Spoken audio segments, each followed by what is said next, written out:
অঞ্জনা রান্নাঘরে ওয়েলকাম। আজকে করব বৈরাগী মাছের ঝাল, বা কেউ বলে আমুদি মাছ।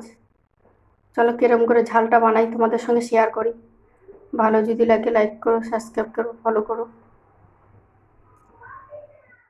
বৈরাগী মাছের ঝাল করব, যার জন্য বৈরাগী মাছ এনে দিচ্ছি।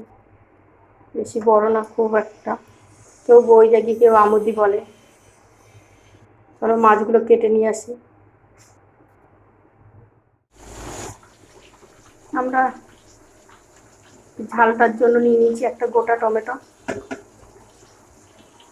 দিয়ে দিয়েছি একটু স্যালাড করে আদা কুচি।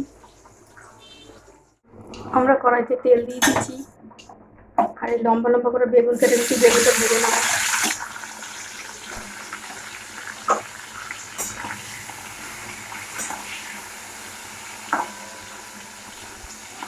আমরা কোনো রকম নুন হলুদ ব্যবহার করবো না এটাতে।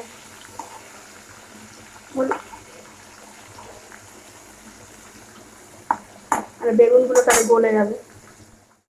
আমাদের বেগুনটা হালকা করে ভাজা হয়ে গেছে। এটা একটু ভাজা হতে হতে আমরা এই দিকের কাজটা করে নিই। এদিকে ওই মশলাটা পেস্ট করে নিয়েছিলাম, মশলাটা আমরা দিয়ে দেবো মাছের উপরে।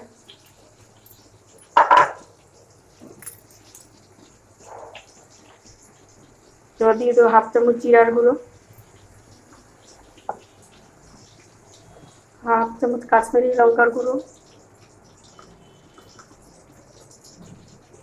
1/2 চামচ হলুদ, আর স্বাদ অনুসার লবণ। আমরা এটা ভালো করে মেখে নেবো হাত দিয়ে।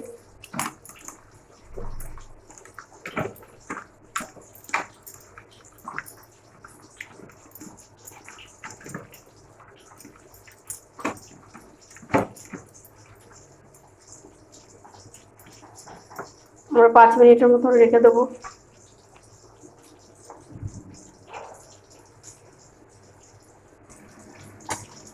বেগুনটা ভাজা হয়ে গেছে, নামিয়ে নেবো।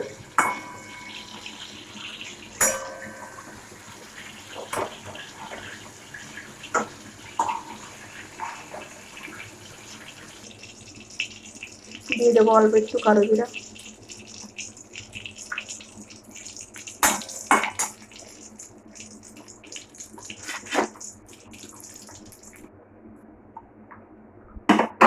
আমরা যে মাছটা ম্যারিনেট করে রেখেছিলাম কিছুক্ষণের জন্য, তেলটা ভালোই তাতে ফুটে গেছে। মাছগুলো দিয়ে দেবো, মশলা মাখানো মাছগুলো।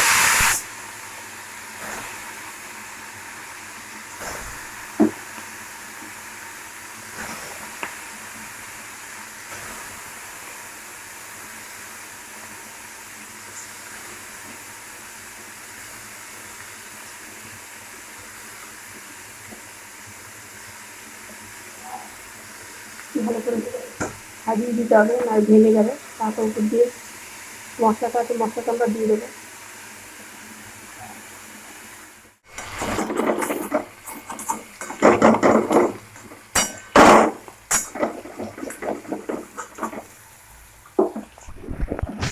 আমরা মাছটাকে উল্টে নেবো।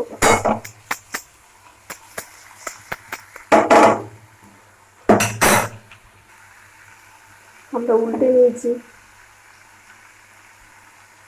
কিছুক্ষণ ভাজা হওয়ার পরে আমরা জল দিয়ে দেবো। আমাদের ভাজাটা হয়ে গেছে, জলটা দিয়ে দিচ্ছি। মিক্সার জারে যে জলটা ছিল ওই জলটাই আমরা দেবো। দিয়ে দেবো ভেজে রাখা বেগুনগুলো।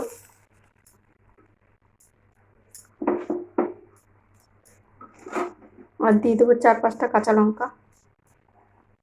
আর উপর থেকে দিয়ে দেবো ধনেপাতা কুচি। আমরা মাছটাকে ঢাকা দেবো না, মাছটা গলে যায় তাড়াতাড়ি।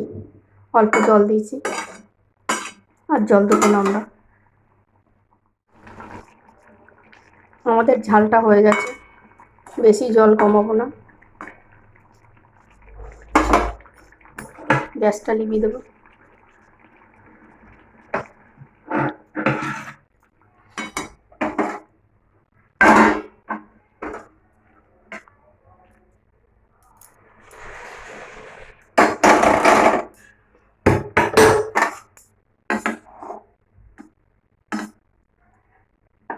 রেডি আমাদের।